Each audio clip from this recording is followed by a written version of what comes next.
Shalom Bapak Ibu, jemaat yang dikasihi Tuhan Yesus Kristus. Shalom semuanya. Kembali lagi kita di ibadah online kita pada hari ini. Biarlah semua kita tetap bersemangat dan bersukacita di dalam Tuhan. Saya yakin dan percaya melalui ibadah pada hari ini kita boleh diberikan kekuatan, kita boleh diberikan kemenangan oleh Tuhan Yesus. Amin. Mari kita tundukkan kepala, kita mau berdoa, kita mau datang kepada Tuhan. Kembali Tuhan, terima kasih Bapa buat hari ini kalau kami boleh berkumpul kembali di ibadah online kami ya Bapa. Kami yakin dan percaya Tuhan, jemaat-Mu yang di rumah Tuhan rindu untuk memuji, menyembah Engkau Tuhan dengan sepenuh hati kami ya Bapa. Biarlah Tuhan Kau yang mengetahui segala pergumulan umat-Mu di tempat ini. Kau Allah yang memberikan kekuatan, Kau Allah yang bekerja bagi setiap kami Tuhan.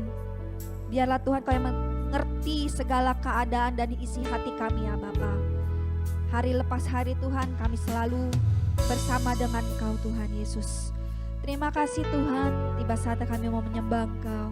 Biarlah pujian penyembahan kami boleh berbau harum di hadapan-Mu. Haleluya Yesus. Mari jemaat Tuhan yang di rumah, kita mau naikkan pujian ini dengan segenap hati kita.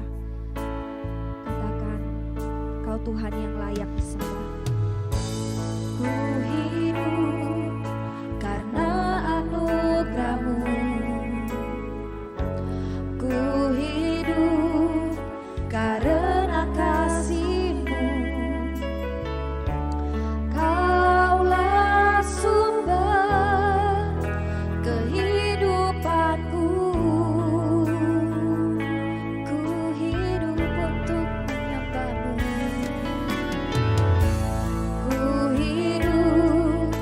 Untuk menyembah-Mu, ku hidup untuk menyenangkan-Mu. Kaulah pusat penyembahanku, Kau yang layak, Kau yang layak. Kau yang layak, Kau layak disembah di dalam roh dan kebenaran. Kau yang layak, oh haleluya. Kau yang layak, Kau layak disembah, ditinggikan untuk selamanya. Berikan sorak-sorai kemuliaan bagi Tuhan kita. Kita naikkan pujian ini, katakan, ku hidup karena anugerah-Mu, ku hidup karena kasih-Mu. Kaulah sumber kehidupan kami Tuhan. Kaulah sumber, yes, haleluya. Oh, ku hidup untuk menyembah-Mu.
kasih Tuhan. Kami puji, kami sembah Engkau, Allah yang ajaib, Allah yang dahsyat. Terima kasih Yesus, terima kasih Bapa. Terpujilah namamu, haleluya. Terima kasih Tuhan, amin. Bapak Ibu, mari kita siapkan hati untuk kita berdoa syafaat. Bapa, kami berterima kasih buat segala penyertaan dan lawatan-Mu. Kami sehati berdoa buat gembala pembina kami, Pendeta Insinyur Niko dan keluarga. Berikan kesehatan dan kekuatan-Mu, serta pengurapan-Mu, dan juga keempat wakilnya berikan kesehatian. Kami berdoa juga untuk Ketua Rayon dan CK, kiranya mereka hidup dengan kekuatan dan selalu dalam tuntunan-Mu. Kami juga menyerahkan khususnya Gembala CK2, Ibu Pendeta Lydia dan wakil-wakilnya, beserta semua gembala jemaat di CK2. Kiranya Engkau senantiasa mengurapi dan memakai mereka dengan luar biasa. Gembala kami Bapak Pendeta Immanuel Sutopo, Ibu Helen dan anaknya Andi, Debbie serta cucunya Abigail, Tuhan pakai menjadi teladan dan berkat buat kami serta banyak orang. Kami juga berdoa buat wakil gembala kami, Bapak Wisnu dan Ibu Susi, beserta anaknya Adit. Tuhan lindungi dan Tuhan berkati. Kami berdoa juga untuk bangsa dan negara Indonesia. Kami nyatakan, damailah Indonesiaku, virus corona diamlah, ekonomi Indonesia bangkitlah. Kami juga berdoa khususnya bagi Presiden kami, kiranya Tuhan berikan hikmat dan pengetahuan dari Bapa untuk dapat memimpin bangsa ini dengan bijaksana. Juga Wakil Presiden dan para menteri-menteri, DPR, MPR, TNI, Polri, Kehakiman, dan Kejaksaan, Bapak berikan semua bekerja dengan sehati, jujur, dan takut akan Tuhan. Kami juga berdoa untuk GBI, COC, ORU, dan WEI. Bapa, pakai lembaga-lembaga ini menjadi saluran berkat dan jadi alat-Mu untuk memenangkan banyak jiwa. Kami percaya Pantekosta ketiga dimulai dari Indonesia sampai ke bangsa-bangsa, dari timur ke barat, dan akan kembali ke Yerusalem. Kami berdoa untuk generasi Yeremia yang dengan sungguh hati dan cinta mati-matian kepada Tuhan, yang hidup dalam kekudusan serta berjalan sesuai dengan kebenaran firman Tuhan. Kami juga menyerahkan jemaat GBI Home Palem Galaksi. Tuhan, sembuhkan yang sakit, kuatkan yang lemah, hibur yang susah. Setiap masalah Tuhan beri jalan keluar. Biarlah setiap jemaat terus hidup dengan mata tertuju kepada Tuhan, sehingga siap menyambut kedatangan Tuhan Yesus. Maranatha, datanglah Tuhan, dalam nama Tuhan Yesus. Amin.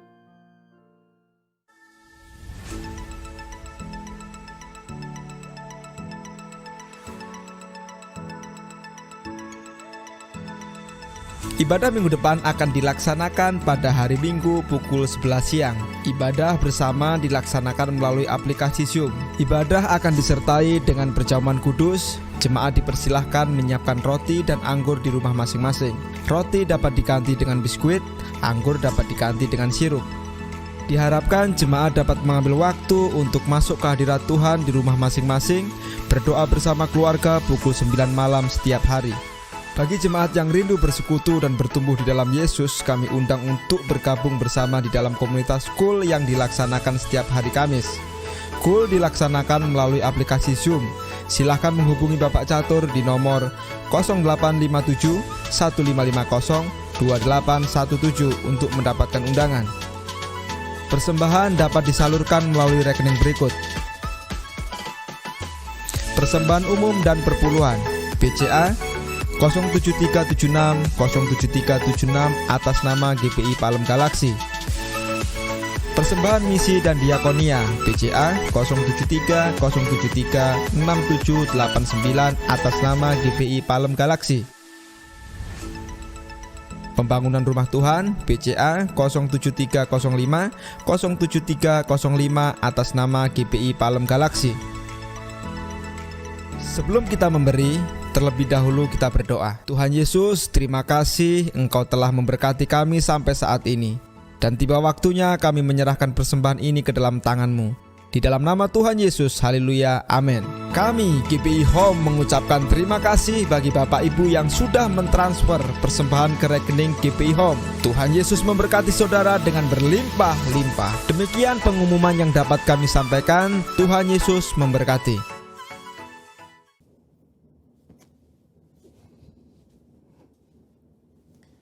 Shalom saudara, saya berdoa kita semua baik dalam lindungan Tuhan.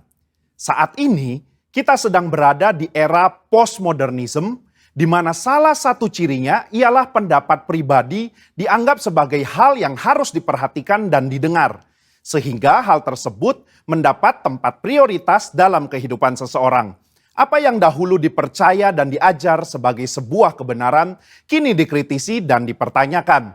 Akibatnya, kebenaran atau fakta menjadi sebuah hal yang relatif, dan orang akan cenderung mengutamakan dan mempercayai apa yang dia ingin percayai menurut perasaan dan keinginan hatinya. Begitu pula jika kita membahas mengenai persoalan gender dan LGBTQ. Hal-hal mengenai moralitas dan seksualitas yang sudah dipegang dan dipahami sejak lama, kini dipertanyakan dan diabaikan serta dianggap sebagai sesuatu yang salah dan tidak relevan. Tentu saja pandangan yang menyatakan bahwa setiap orang benar dan bebas melakukan apa yang ia inginkan menurut keinginan dan perasaannya adalah tidak benar. Nah, Voice of Pentecost hari ini adalah seri pertama dari seri Gender Identity Challenge dan LGBTQ. Gender identity adalah identitas jenis kelamin di mana seseorang dapat mengerti dan meyakini jenis kelaminnya berdasarkan organ seksualnya, dan menjalani kehidupannya sebagai seorang individu berdasarkan organ seksual bawaan lahir yang telah Tuhan anugerahkan. Jika sejak awal penentuan gender identity-nya sudah benar, maka jika terjadi preferensi seksual yang menyimpang seperti LGBTQ dapat ditangani. Namun jika penentuan gender identity-nya sudah salah, maka preferensi seksualnya pun pasti akan jadi salah. Pandangan yang beredar saat ini ialah bahwa seseorang bisa dan berhak untuk menentukan gender identity-nya sendiri. Bukan berdasarkan organ reproduksi seksualnya, namun berdasarkan perasaan dan keinginan sendiri. Jadi, bisa saja seorang pria yang secara biologis adalah laki-laki, namun karena ia merasa dan menyatakan dirinya sebagai wanita, maka ia dipanggil perempuan dan menggunakan fasilitas umum yang digunakan oleh wanita. Bahkan memiliki ketertarikan dan hasrat seksual terhadap seorang pria. Begitu pula sebaliknya. Pandangan ini telah diterima luas dan dilindungi di berbagai negara. Sehingga segala sesuatu yang berhubungan dengan seksualitas, gender identity, dan penyimpangan preferensi seksual termasuk LGBTQ harus diterima dan bukan merupakan sebuah kelainan. Namun bagaimana menurut Alkitab? Alkitab memandang LGBTQ merupakan penyimpangan seksual yang adalah dosa di mata Tuhan. Kejadian 1 dan 2 menunjukkan bahwa Tuhan menciptakan gender identity laki-laki dan perempuan berdasarkan organ reproduksi seksualnya, bukan lewat feeling dan keinginan manusia. Kata laki-laki dan perempuan di Kejadian 1 ayat 26 sampai 28 merujuk kepada organ seksual yang mereka miliki secara biologis.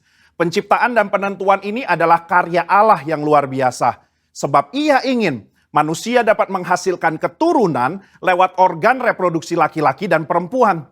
Jadi, jika seorang pria yang secara biologis adalah laki-laki, maka Tuhan ingin agar ia dapat menggunakan organ reproduksi seksualnya untuk menghasilkan keturunan lewat organ reproduksi wanita, itu pun hanya dalam pernikahan. Nah, masalah mulai timbul ketika manusia jatuh dalam dosa. Dosa membuat manusia membawa pikiran, keinginan, dan tindakannya yang terbelenggu oleh dosa, sehingga terjadilah gender identity challenge dan penyimpangan seksual. Orang yang menyimpang ketertarikan dan hasrat seksualnya tidak akan dapat beranak cucu karena kesamaan organ reproduksi mereka. Padahal Allah tidak pernah salah dalam menciptakan manusia. Allah tidak menjadikan manusia mengalami krisis identitas seksual ataupun ketertarikan dan hasrat seksual yang menyimpang. Sebuah penelitian menunjukkan bahwa krisis gender identity dan preferensi seksual justru dipengaruhi oleh 4 faktor. Yang pertama biologi, 2 pengalaman masa kecil, 3 pengaruh lingkungan atau pergaulan, 4 pengalaman saat dewasa. Keempat faktor ini juga bisa kita lihat dalam peristiwa Nuh dan anaknya Ham. Ham melihat aurat ayahnya, entah dia mengejek atau nafsu, perbuatan itu salah secara moral di mata Tuhan. Akibatnya, Nuh mengutuk Ham dan keturunannya. Hal ini menunjukkan adanya keberlanjutan penyimpangan dari Ham kepada keturunannya, yaitu Kanaan. Selanjutnya kita melihat bahwa Kanaan dan orang-orang yang mendiami tanah Kanaan memiliki penyimpangan seksual juga. Apa yang terjadi di Sodom dan Gomora di tanah Kanaan dalam Kejadian 19 menunjukkan penyimpangan seksual yang parah dan bahkan sudah mempengaruhi Lot dan kedua anak perempuannya. Lot menganggap hal wajar untuk memberikan kedua anak perempuannya untuk dipergunakan secara seksual oleh kerumunan massa. Dan kelak di dalam pelarian mereka, kedua anak perempuannya pun menganggap normal untuk memiliki anak dari ayah mereka sendiri. Yang akhirnya menghasilkan bangsa Moab dan Amon yang juga akan dihukum Tuhan karena kejahatan yang bangsa ini lakukan. Kesimpulannya, gender identity merupakan hal yang penting dalam diri seseorang, di mana gender identity tidak ditentukan lewat perasaan dan keinginan hati, melainkan lewat organ reproduksi seksual yang telah Tuhan berikan saat seseorang dilahirkan. Tidak ada orang yang lahir dengan keadaan atau hasrat seksual menyimpang seperti LGBTQ. Seolah-olah Tuhan telah membuatnya demikian. Tuhan tidak pernah salah di dalam menciptakan manusia. Justru dosalah yang membuat manusia membawa pikiran, keinginan, dan tindakannya pada keputusan yang salah.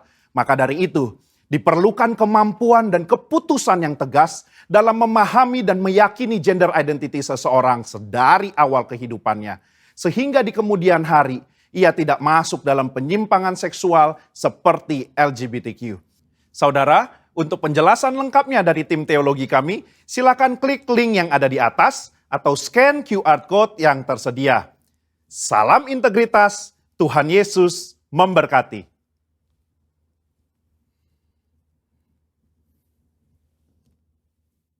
Haleluya. Saudara yang di rumah siap untuk memuji nama Tuhan, amin. Kita mau puji Tuhan kita sebab Dia baik. Anugerahnya kekal untuk selama-lamanya. Haleluya. Mari saudara kita naikkan pujian ini dengan gerakan kita.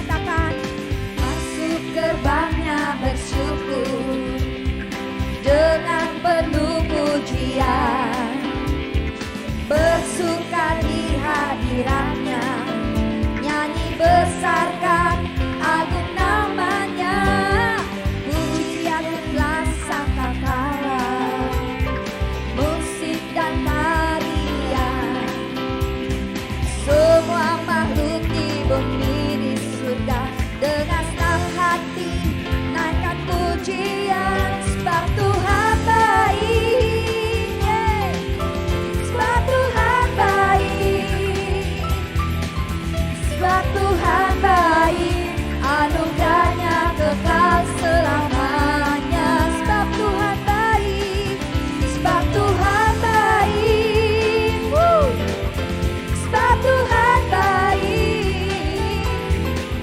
sebab Tuhan baik, anugerahnya kekal selamanya. Berikan tepuk tangan untuk Allah kita. Yes. Yesus Kristus Allah Tuhanku, pencipta segalanya, datang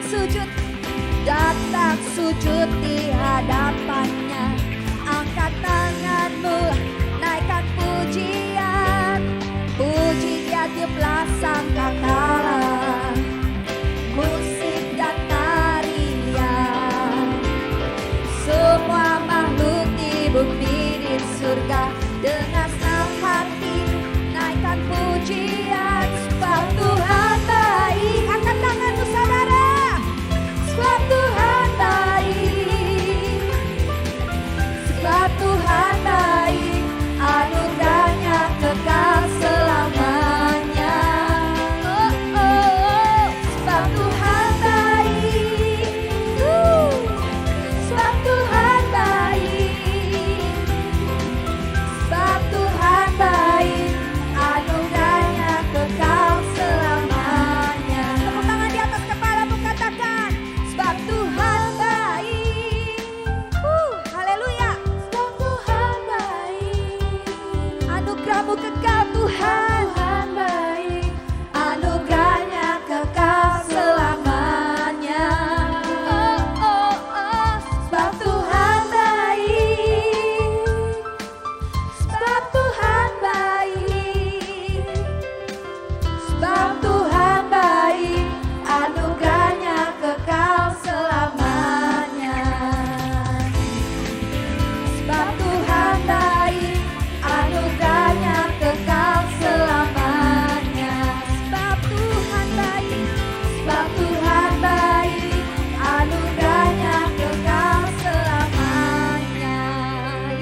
saatnya kita mempersiapkan hati pikiran kita untuk datang lebih dalam lagi masuk dalam hadirat Tuhan. Kita mau mendengarkan sabda kebenaran firman Tuhan. Terima kasih Tuhan, terima kasih Yesus untuk segala pujian dan penyembahan yang boleh kami naikkan di hadapan-Mu. Terima kasih Tuhan, biarlah kami boleh bersuka cita senantiasa Tuhan.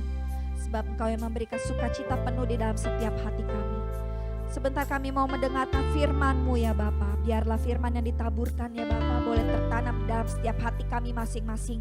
Dan memberikan kekuatan yang besar bagi jemaat-Mu Tuhan di tempat ini ya Bapa. Makasih Tuhan, kami percaya janji-Mu sungguh ajaib. Karena firman-Mu ya dan amin. Haleluya. Terima kasih Tuhan Yesus. Mari naikkan pujian ini sebagai doamu kepada Tuhan. Katakan, sungguh besar setiamu, Kau nyatakan bagiku. Oh, Kau Bapa yang selalu mengerti isi hatiku.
Tuhan. Ku berserah di dalam kekuatan-Mu. Ku percaya.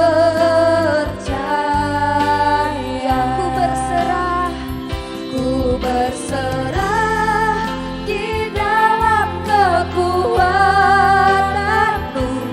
Ku percaya. Sekali lagi katakan, ku berserah di dalam kekuatan-Mu. Ku percaya.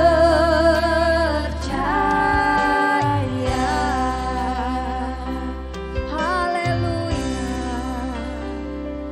Terima kasih Tuhan. Terpujilah nama-Mu. Haleluya. Shalom saudaraku terkasih di dalam Yesus Kristus.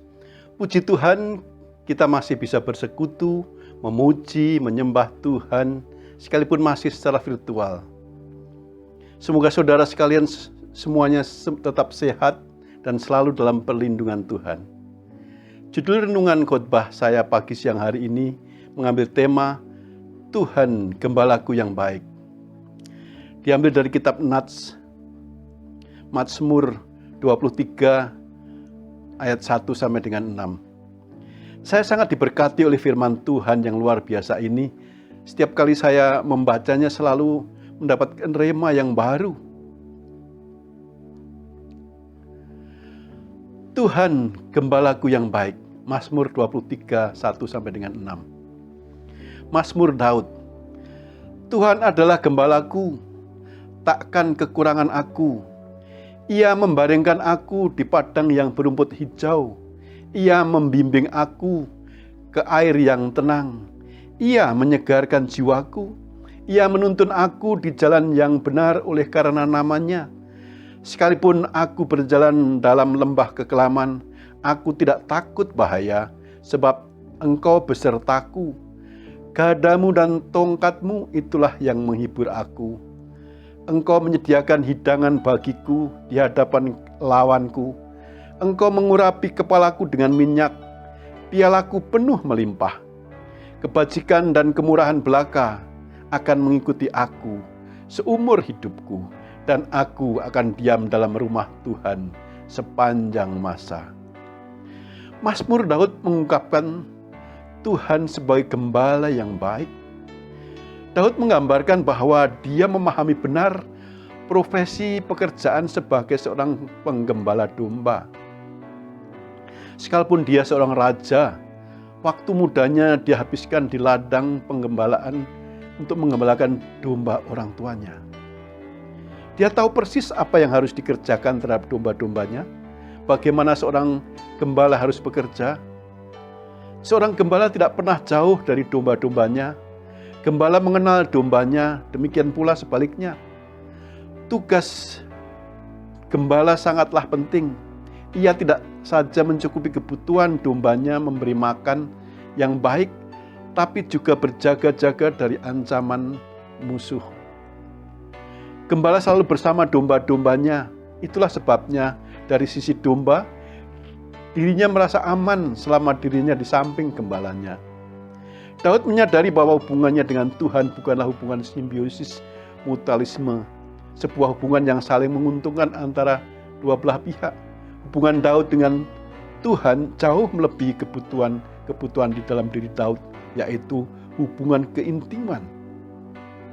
Daud mau menjelaskan bahwa Tuhan yang digambarkannya sebagai gembala itu adalah Tuhan yang selalu menuntun hidup Daud dan selalu berjalan bersamanya dan memenuhi apapun yang menjadi kebutuhannya sampai ia tiba di rumah Tuhan dan bahkan dimuliakan oleh gembala yang baik itu.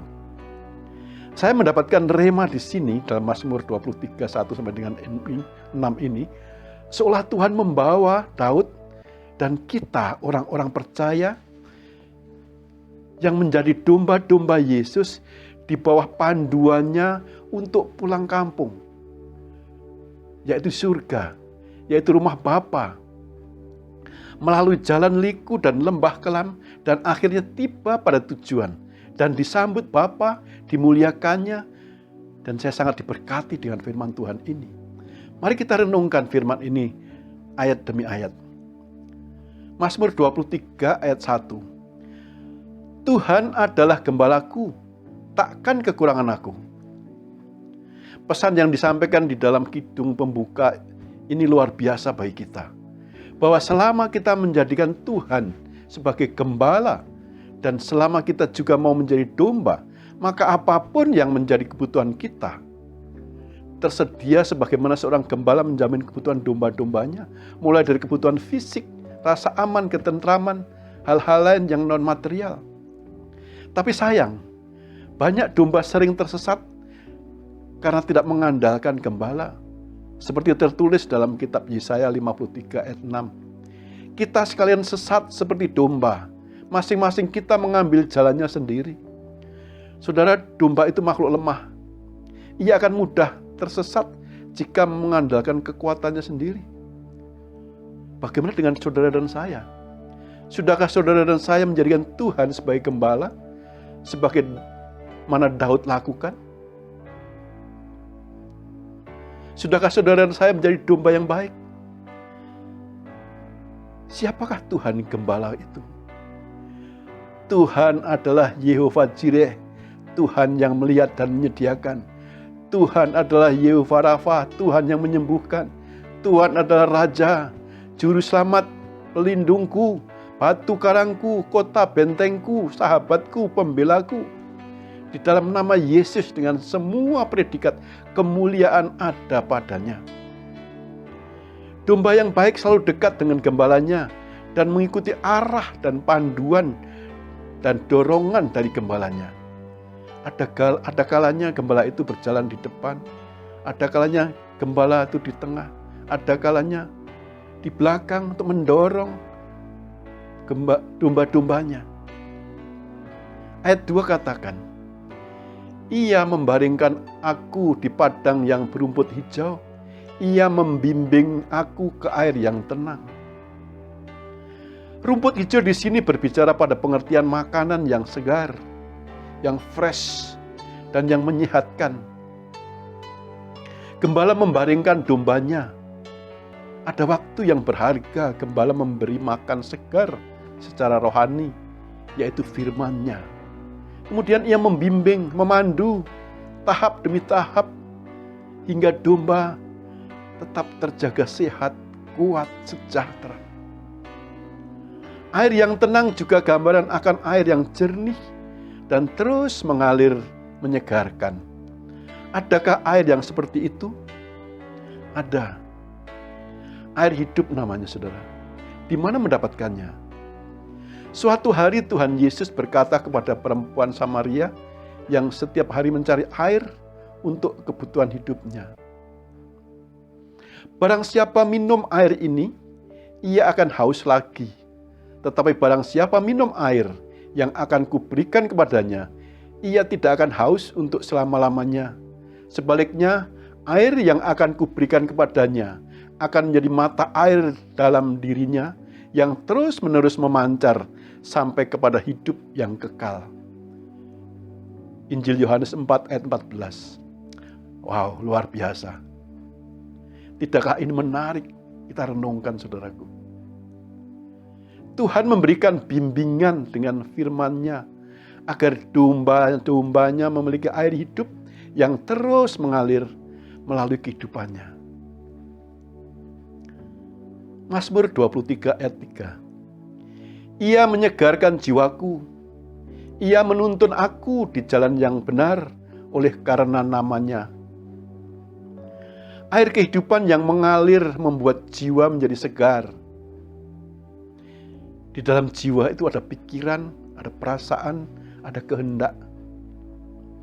Jiwa yang segar, ada pikiran yang segar, yang mendatangkan ide-ide brilian, ide-ide kreatif, inovatif, yang sangat produktif. Perasaan segar mendatangkan sukacita dan damai sejahtera. Dan kehendak yang segar, yang baik, yaitu sesuai dengan kehendak Tuhan. Luar biasa. Perhatikan kata ia membimbing di dalam ayat yang kedua dan kata ia menuntun. Keduanya menjelaskan fungsi memandu atau mengarahkan kepada kebenaran. Ini hal yang luar biasa yang menjadi pengalaman Daud bersama Tuhan. Jika melihat pengalaman Daud hidupnya di tengah kesulitan hidup sekalipun, saat terjepit, saat dihadang musuh, saat dalam pelarian, tidak sedikit pun Daud meninggalkan Tuhan. Dia selalu mencari kehendak Tuhan sebelum mengambil keputusan di saat-saat seperti itu. Dan Tuhan memandu kepada kebenarannya. Sekalipun Daud pernah gegabah melangkah memenuhi keinginan dagingnya sewaktu menghampiri Batseba, keputusan di luar Tuhan menghasilkan sejumlah konsekuensi yang harus dipikulnya. Daud menyadari bahwa tanpa Tuhan, maka jalan yang dilaluinya adalah jalan yang pasti salah. Bagaimana dengan kita? Seringkali kita mengambil keputusan yang salah di dalam hidup dan melalui jalan yang menurut kita benar. Akibatnya sejumlah konsekuensi telah menanti untuk ditanggung. Firman-Nya katakan, Ia menuntun aku di jalan yang benar oleh karena nama-Nya. Sebagai gembala, Tuhan bukan saja memberi makan bagi tubuh dan jiwa, Tuhan juga memberi makan pada roh dan nurani kita. Daud mengaku dan berkata, Aku memuji Tuhan yang telah memberi nasihat kepadaku. Ya, pada waktu malam hati nuraniku mengajari aku. Mazmur 16 ayat 7. Wow, sungguh luar biasa.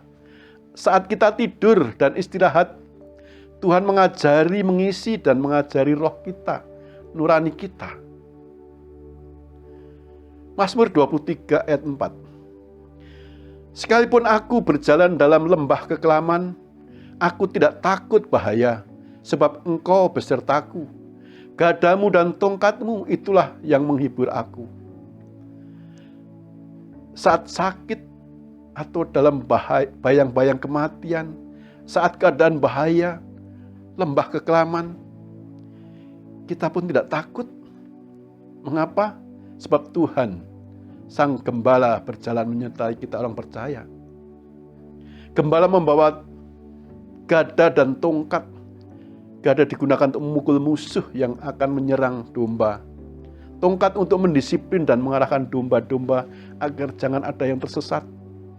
Gada dan tongkat itu yang memberikan penghiburan, sebab ada rasa aman dan menjauhkan dari mara bahaya. Jika Tuhan di pihak kita, maka siapakah yang menjadi lawan kita? Firman-Nya dalam kitab Mazmur 56, 12, 14. Hanya kepada Tuhan saja aku percaya. Apakah yang dapat dilakukan manusia terhadap aku? Sebab Engkau telah meluputkan aku daripada maut, bahkan menjaga kakiku sehingga tidak tersandung. Maka aku boleh berjalan di hadapan Allah dalam cahaya kehidupan. Luar biasa. Mazmur 23 ayat 5. Engkau menyediakan hidangan bagiku di hadapan lawanku. Engkau mengurapi kepalaku dengan minyak, pialaku penuh melimpah. Saudara, gambaran gembala di ayat 1 sampai dengan yang keempat, tiba-tiba di ayat kelima ini berubah menjadi gambaran tuan rumah. Firman ini katakan, Engkau menyediakan hidangan bagiku di hadapan lawanku. Engkau mengurapi kepalaku dengan minyak, pialaku penuh melimpah. Siapakah kita ini? Menjadi mujur saat mendapati undangan dari Tuhan, Gembala kita. Sebab siapakah kita yang layak mendapatkan sambutan yang demikian istimewa dari Tuhan? Gembalaku yang baik, Ia menyediakan hidangan bagiku di hadapan lawanku. Ini adalah kasih karunia yang amat besar, luar biasa. Kita yang tak layak menjadi dilayakkan. Yang sesat dibawanya pulang dan bahkan dilayani serta dimuliakan. Bayangkan Sang Gembala Agung, pemilik rumah kehidupan, mengundang dan melayani kita dengan hidangan kehormatan, kemuliaan, kebajikan, dan kemurahan. Bagaimana ini bisa terjadi? Bukankah orang yang lebih rendahlah yang seharusnya melayani orang yang lebih tinggi derajatnya? Bukankah kita yang seyogianya melayani Tuhan? Bagaimana mungkin malah Tuhan yang melayani kita? Jawabnya ada di Injil Lukas 12:35-37. Demikian bunyinya. Hendaklah pinggangmu tetap berikat dan pelitamu tetap menyala. Dan hendaklah kamu sama seperti orang-orang yang menanti-nantikan tuannya yang pulang dari perkawinan, supaya jika ia datang dan mengetok pintu, segera dibuka pintu baginya. Berbahagialah hamba-hamba yang didapati tuannya berjaga-jaga ketika ia datang. Aku berkata kepadamu, sesungguhnya ia akan mengikat pinggangnya dan mempersilahkan mereka duduk makan, dan ia akan datang melayani mereka. Wow, Sang Tuan justru mempersilahkan para hamba-hambanya yang setia menunggunya untuk duduk makan, dan Sang Tuan melayani mereka. Sungguh benarlah apa yang dikatakan Tuhan Yesus dalam kitab Markus 10:44-45. Dan barang siapa ingin menjadi yang terkemuka di antara kamu, hendaklah ia menjadi hamba untuk semuanya. Karena Anak Manusia juga datang bukan untuk dilayani, melainkan untuk melayani dan untuk memberikan nyawanya menjadi tebusan bagi banyak orang. Sungguh, Tuhan adalah Gembala yang sangat baik dan sangat sayang kepada saya dan kepada saudara. Ia bukan hanya pemilik yang menuntun, menjaga, melindungi kita, tetapi juga melayani dan memuliakan kita. Firman-Nya selanjutnya mengatakan, Engkau mengurapi kepalaku dengan minyak, pialaku penuh melimpah. Tuhan bukan saja menyediakan hidangan bagi kita, melayani kita, tetapi juga mengurapi kepala kita dengan minyak. Artinya kita dipilih, dimurnikan, dan dimuliakan. Tuhan mendeklarasikan kehormatan kita di depan semua orang, bahkan di depan lawan kita. Mazmur 23 ayat 6. Kebajikan dan kemurahan belaka akan mengikuti aku seumur hidupku, dan aku akan diam dalam rumah Tuhan sepanjang masa. Saat kita mendapatkan pengurapan dari Tuhan, maka kebajikan, hikmat, dan kemurahan yang akan mengikuti jalan hidup kita. Bukankah ini yang diinginkan oleh semua orang di dunia ini? Hidup baik dan mati terhormat. Raja Salomo menggambarkan umur panjang di tangan kanan, di tangan kiri kekayaan dan kehormatan. Jalannya penuh bahagia, segala jalannya sejahtera semata-mata. Ia menjadi pohon kehidupan bagi orang yang memegangnya. Siapa yang berpegang padanya akan disebut berbahagia. Amsal 3:16-18. Wow, itulah gambaran orang-orang yang berhikmat, yang diurapi oleh Tuhan, yang hidupnya penuh kebajikan dan kemurahan. Karena ada penyertaan Tuhan, ada kasih dan anugerah Tuhan. Dan aku akan diam dalam rumah Tuhan sepanjang masa.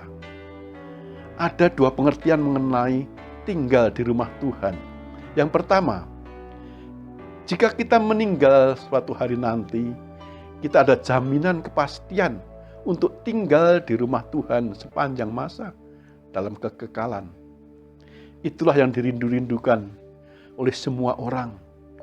Itulah yang diajarkan oleh semua pengajaran agama di muka bumi ini. Di mana rumah Tuhan itu dan bagaimana kita ke sana? Inilah yang ditanyakan Thomas kepada Tuhan Yesus. Tuhan, kami tidak tahu kemana Engkau pergi, jadi bagaimana kami tahu jalan ke situ? Kata Yesus kepadanya, Akulah jalan dan kebenaran dan hidup. Tidak ada seorang pun yang datang pada Bapa kalau tidak melalui aku. Injil Yohanes 14 ayat 5 dan 6. Tuhan Yesus sebagai Gembala yang baik, kini telah pergi ke surga, ke rumah Bapa, untuk menyediakan tempat bagi kita, agar kita diam di rumah Tuhan sepanjang masa. Haleluya. Demikian janjinya dalam kitab Injil Yohanes 14:2 sampai dengan 3. Di rumah Bapakku banyak tempat tinggal. Jika tidak demikian, tentu aku mengatakannya kepadamu, sebab aku pergi ke situ untuk menyediakan tempat bagimu. Dan apabila aku telah pergi ke situ dan telah menyediakan tempat bagimu, aku akan datang kembali dan membawa kamu ke tempatku, supaya di tempatku di mana aku berada, kamu pun berada. Luar biasa. Oh, terima kasih Tuhan. Tuhan sudah menyediakan tempat bagi kita dalam kerajaan Allah. Yang kedua, rumah Tuhan juga artinya sebagai bait Allah, tempat ibadah. Dan beribadah bukan beban, melainkan kegirangan dan kerinduan Daud. Daud meminta agar dia boleh diam berdekat dengan Tuhan di rumah Tuhan sepanjang masa. Dalam Mazmur 27 ayat 4 katakan, satu hal telah kuminta kepada Tuhan, itulah yang kuingini, diam di rumah Tuhan seumur hidupku, menyaksikan kemurahan Tuhan dan menikmati bait-Nya. Lebih lanjut, Daud berkata dalam Mazmur 84 ayat 11, sebab lebih baik satu hari di pelataran-Mu daripada 1000 hari di tempat lain. Lebih baik berdiri di ambang pintu rumah Allahku daripada diam di kemah-kemah orang fasik. Bait Allah adalah rumah pujian. Ketika ada pujian dan penyembahan, Allah hadir di bait-Nya. 1 Korintus 3 ayat 16 katakan, tidak tahukah kamu bahwa kamu adalah bait Allah dan bahwa Roh Allah diam di dalam kamu? Gembala yang baik itu sudah diam di dalam kita orang percaya. Hadirkan Dia setiap saat melalui doa, pujian, penyembahan. Dia akan senantiasa membimbing, menuntun, menolong, membela, membawa di dalam kemuliaan-Nya. Sebab Tuhan sendiri, Roh Kuduslah hadir di dalam hidup kita, menyertai, menuntun hidup kita. Sungguh ini kerinduan yang seharusnya kita miliki juga. Setelah semua baik, hal yang baik kita terima dari Tuhan. Pimpinan Tuhan, ketenangan, kesegaran jiwa, pelindungan, penghiburan, kehormatan, kemuliaan, kebajikan, dan kemurahan. Maka apalagi yang kita rindukan, kecuali diam di rumah Tuhan untuk menikmati relasi intim dengan Tuhan. Bagaimana keadaan saudara saat ini? Apakah sedang di padang rumput hijau, di air yang tenang, atau sedang berjalan di lembah kekelaman yang syarat mahara bahaya oleh ancaman pandemik COVID-19, oleh desakan ekonomi, oleh pergumulan kehidupan lain? Saudara, apapun pergumulanmu, permasalahan yang menghimpitmu, kita mempunyai gembala yang baik, yang selalu menyertai kita. Dia mengetahui segala keadaan saudara dan saya. Saudara dan saya jangan pernah menjauh dari Dia, dari firman-Nya. Dia membawa gada dan tongkat yang menghibur. Mari selalu dekat dengan gembala kita yang baik. Jangan menjauh, supaya tidak tersesat. Saat ini, Dia ada bersama saudara dan saya. Dialah Yesus, gembala yang baik, Tuhan kita. Jadilah bijak, kejarlah apa yang bernilai kekal, baik yang di sini maupun di surga nanti. Beribadahlah hanya kepada Yesus, gembala yang baik Tuhan kita. Mari kita berdoa. Bapa di surga, dalam nama Yesus, kami mengucap syukur padamu untuk pagi siang hari ini Tuhan. Engkau sudah memberitakan firman-Mu Tuhan. Firman-Mu sudah ditaburkan ya Tuhan. Mari Tuhan, biarlah setiap benih firman Tuhan jatuh di tanah yang subur, di dalam hati setiap kami yang mendengarkannya. Dan kami berjalan di dalam terang firman-Mu. Kami menjadi pelaku firman-Mu Tuhan. Kau meteraikan Tuhan, Ini firman dalam hati kami, dan kami boleh jalan dalam terang firman Tuhan. Terima kasih Bapa Surgawi, pujian, hormat, kemuliaan bagi nama Tuhan. Dalam nama Yesus, kami berdoa dan mengucap syukur. Haleluya. Amin. Mari bersama-sama perkatakan iman dalam Mazmur 91. Dalam lindungan Allah. Orang yang duduk dalam lindungan yang maha tinggi dan bermalam dalam naungan yang maha kuasa akan berkata kepada Tuhan, tempat pelindunganku dan kubu pertahananku, Allahku yang kupercayai. Sungguh Tuhanlah yang akan melepaskan aku dari jerat penangkap burung, dari penyakit sampar yang busuk.